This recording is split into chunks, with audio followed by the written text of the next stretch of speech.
Thanks to the progress we've made, I can say tonight that we are on track to complete all of America's military objectives shortly, very shortly. We're going to hit them extremely hard over the next 2 to 3 weeks.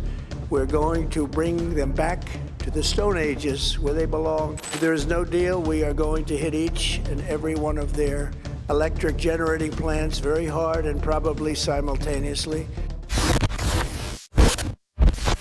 21 million barrels of oil every single day, flowing through a strait just 33 kilometers wide.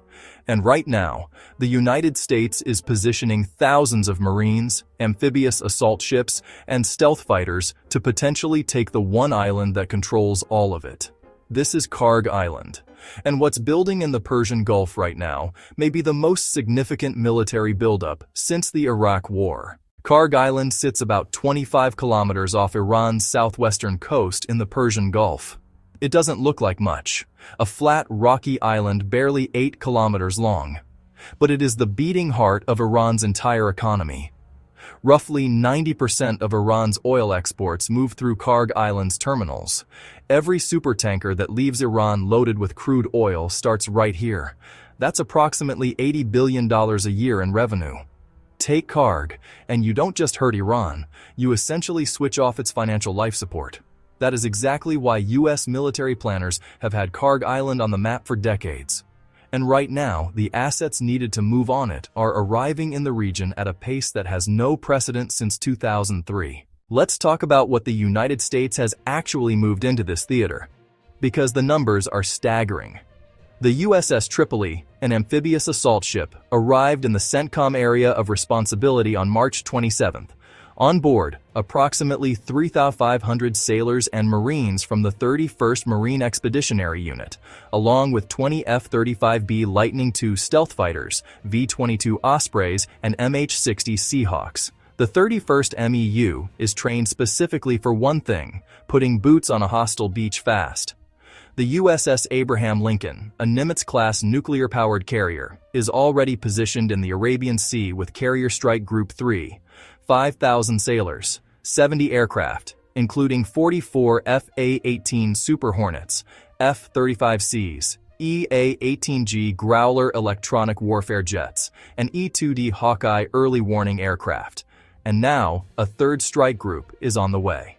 On March 31st, the USS George H.W. Bush departed Naval Station Norfolk, Virginia, with Carrier Strike Group 10, another 5,000 sailors, escorted by 3 Arleigh Burke-class guided missile destroyers. Once the Bush arrives, expected in roughly 3 weeks, the combined American naval force will include 3 major warships with over 13,500 sailors and Marines and more than 130 fixed-wing combat aircraft.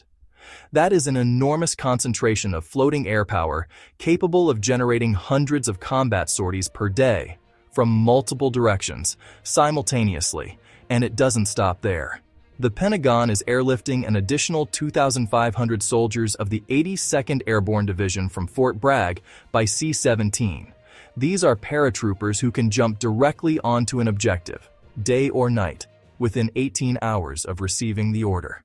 Now, here's where it gets complicated. Iran has had decades to prepare for exactly this scenario.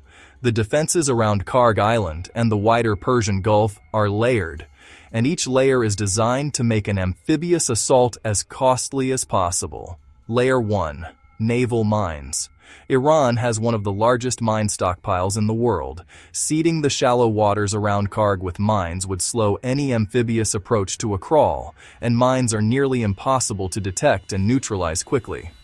Layer 2. Fast attack boats. Iran's Islamic Revolutionary Guard Corps Navy operates hundreds of small, fast, armed speedboats. They are not a conventional navy. Their tactic is swarming, overwhelming a larger force with sheer numbers from every direction. Layer 3. Shore-based anti-ship missiles.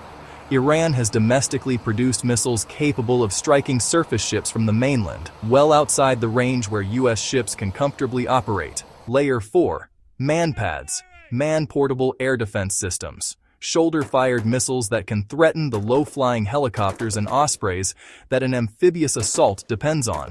Layer 5. Drone swarms. Iran has invested heavily in armed and kamikaze drone technology. A coordinated drone swarm against a landing force on an open beach is a nightmare scenario for any assault commander. None of these individually would stop the US military, but together, layered, coordinated, on Iran's home turf, they make Kharg Island one of the most heavily defended objectives in the world. So what does the math actually look like? The US has overwhelming advantages in air power. 3 carriers generating 130-plus combat aircraft means American pilots would control the skies from hour 1. Before the first landing craft hits the beach, Tomahawk cruise missiles from destroyers and cruisers would have already saturated Iranian coastal defense positions. Apache helicopters would suppress what's left. HIMARS rocket systems, already deployed near the coast, can deliver precision fire from safe distances. The last time the United States executed a major opposed amphibious assault was Incheon in 1950, 74 years ago. That operation succeeded brilliantly, but the US had complete air and naval superiority and was landing against a poorly equipped defender. The conditions in the Persian Gulf today are far more complex. Here's the honest military assessment. The US could almost certainly seize Kharg Island. The firepower advantage is simply too large. What is genuinely uncertain is what happens after the beach is secured. Taking Kharg Island is one problem. Holding it is a completely different one. Kharg sits approximately 25 kilometers off the Iranian coast. Iran's ballistic missile arsenal, estimated at over 800 missiles, can reach that island in minutes. The moment US forces establish a perimeter on Kharg, they become a fixed target within range of nearly everything Iran has. Patriot missile defense batteries would be critical. But saturating a defended island with enough ballistic missiles and drone swarms simultaneously is exactly the kind of attack that stress tests any air defense system. Think about it this way. The Marines who take Kharg would be sitting 25 kilometers from a country that has spent 40 years building the specific weapons designed to hit exactly that kind of target. Holding Kharg under sustained Iranian missile and drone fire from the mainland is not a military problem the United States has solved at scale, not since the era of modern precision missiles began. This is the question most analysts are not asking, and it's the most important one. Here is the strategic reality that changes everything. The Strait of Hormuz is controlled by geography, not just by Iran. At its narrowest point, it is 33 kilometers wide, with shipping lanes that hug the Iranian and Omani coasts. Even with Kharg Island seized and Iran's oil exports cut off, Iran retains the ability to close Hormuz in 3 ways. First, mines. Iran can seed the strait's shipping lanes with thousands of naval mines without ever firing a missile. Mine-clearing operations are slow, dangerous, and cannot be rushed. Global shipping would halt regardless of what happens on Kharg. Second, shore-based missiles. Iran's coastal missile batteries on the mainland can reach any surface ship transiting the strait. Losing Kharg doesn't destroy those batteries. It just makes Iran angrier and more motivated to use them. Third, drone and fast boat harassment. Even without a formal military blockade, Iran could make transit through Hormuz so dangerous and so costly for insurance underwriters that commercial shipping stops voluntarily. The uncomfortable conclusion? Taking Kharg Island cuts Iran's revenue. It does not, on its own, reopen the Strait of Hormuz. Those are 2 separate military and diplomatic problems, and the US buildup right now appears designed to solve the first, while hoping the second resolves itself. So here is the battlefield brief verdict, scored across 3 dimensions. Military feasibility, high. The United States has the assets, the training, and the firepower to seize Kharg Island. 3 carrier strike groups, the 31st MEU, the 82nd Airborne, HIMARS, Tomahawks, and complete air superiority make the initial assault highly executable. The challenge is holding the position under sustained Iranian retaliation, and that is where feasibility drops. Strategic value, medium.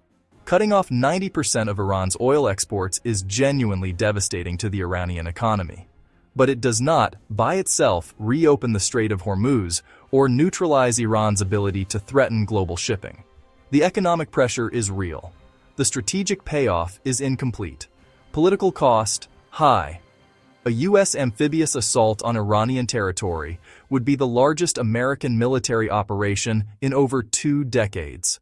The regional and global diplomatic consequences, with Russia, China, and Iranian proxy groups across the Middle East, would be severe and long-lasting.